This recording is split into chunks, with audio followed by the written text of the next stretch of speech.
Is this thing on? Hey everybody, Anthony here. Recuperating from the cold that I had all week. I'm feeling a lot better today. Still not 100%, maybe I'm at like 80%, but I'm getting there. The one thing about being homesick and just kind of bedridden is your brain just wanders and you start thinking about a lot of things. It kind of reminds me of what happened to one of my heroes, Bruce Lee, when he injured his back and he was laid up in bed for 6 months. It was during that time that he came to the revelation of his personal style of being within martial arts, thus creating the seed of Jeet Kune Do, which, if you're a fan of Bruce Lee, you know what that is. So, sitting home, trying to get better, my brain has been doing a lot of work, thinking about politics and religion and lightsaber combat. So, a couple of weeks ago, my dear friend Ben and I, as well as Dave and I think Giovanni was there, and maybe even Matthew, I can't remember. Brain's a little foggy. We had this very spirited discussion about martial arts and about the similarities and differences. And in our school, if you look at the wall, you'll see these letters surrounded in a red frame, and it's Chinese characters. And the Chinese characters say Mo Lum Yut Ga, which means martial society is one family. And next to that, it says Wing Chun Kung Fu, right? Which is the acquired skill of Wing Chun, right?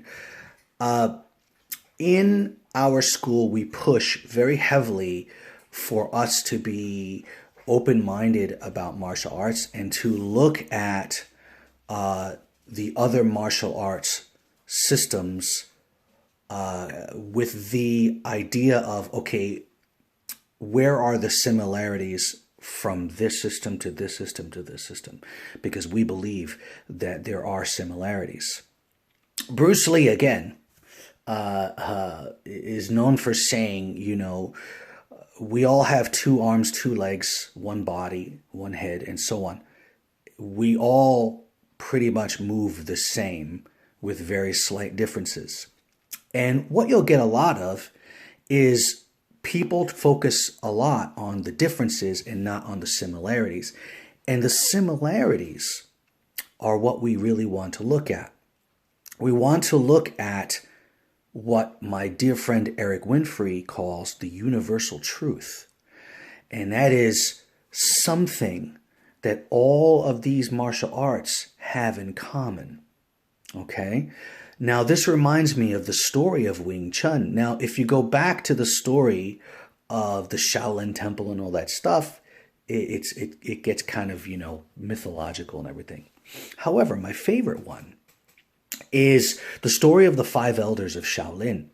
When they got together in secret, these were five masters of five different systems, and they needed to create something that they can teach quickly to fighters so that they can form a rebellion, And I was just had a Star Wars thought right there, the rebellion.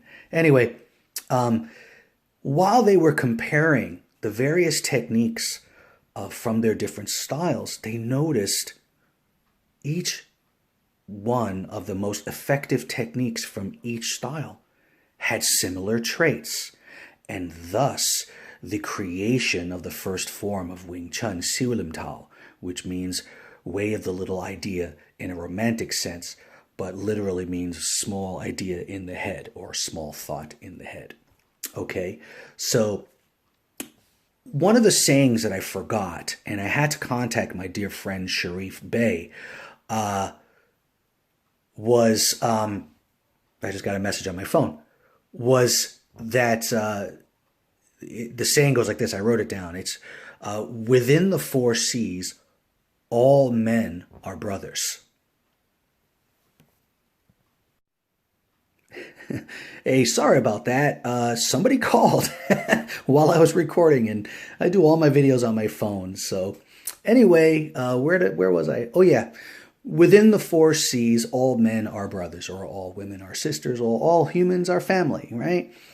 And this is a very important quote. Another quote, and I have it written down here, says, "All the different branches of the tree receive the same nourishment." I like that. I really do like that. And I wish I knew how to say that in Mandarin and Cantonese. And one of these days I'm going to figure that out. I'm going to write it down. That way I sound fancy in class. But anyway, so this is very important. Now, some of you may or may not know, and this isn't me, bragging or anything, but you know what? When you've worked your butt off for something, you should be proud of that. And I'm not saying be braggadocious, but be proud. I started martial arts in 1979, and I was what you would call kind of a dabbler. I trained in many different arts. I started in Western boxing when I was 9 years old, as well as Isshin-ryu karate. I gave up karate after only a couple of years, but boxing I stuck with for my whole life, and I still love boxing. Shortly afterwards, I got into JKD and Kali, which I stuck with my whole life. I also trained in Five Animal style Kung Fu, which, didn't last. It was just weird for me. I didn't like it. Too many forms. At the time, I didn't appreciate forms. Excuse me. I trained in Aikido. It didn't stick. I trained in so many different things that didn't stick. And I did White Crane Kung Fu, Fujian White Crane Kung Fu, which did stick. I loved it very much with Sifu James O'Brien. And then finally with Wing Chun Kung Fu, which I fell in love with. Anyway, so yeah, I've cross-trained with a lot of people. Some things I took to a decent level, and other things I was like, and I left. Anyway, because you have to find what works for you. You have to find the thing that just feels right to you. And it took me quite a while, and I did. So I've been training in martial arts for 40 years. It's 1979, 2019, 40 years. And so you could say I'm kind of a well-traveled martial artist. And during that time, what I would see is concepts and principles intermingling from one system to another. Let's take Aikido, for example. Aikido is very much about not fighting force with force. Where have we heard that before? Wing Chun Kung Fu, as well as other systems. Brazilian Jiu-Jitsu, same thing. Don't fight force with force. Use their energy against them, and so on and so forth. So, where am I going with this, my friends?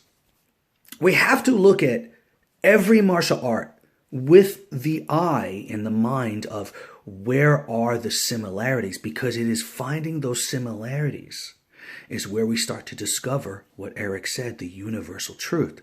We start to find concepts and principles that are shared from system to system. Now, yeah, there's going to be some major differences, but when you look at the most effective things in every art and every system, you start to find they share a lot more than not. So that is my message. Hopefully part 1 was good. Hopefully you enjoyed part 2 of this video. This is just being posted here. Maybe if I feel like it, I'll post it somewhere else. But yeah, this is what happens when you're homesick. Your brain just starts to go. And hopefully not go crazy. Anyway, Kung Fu for life. See ya.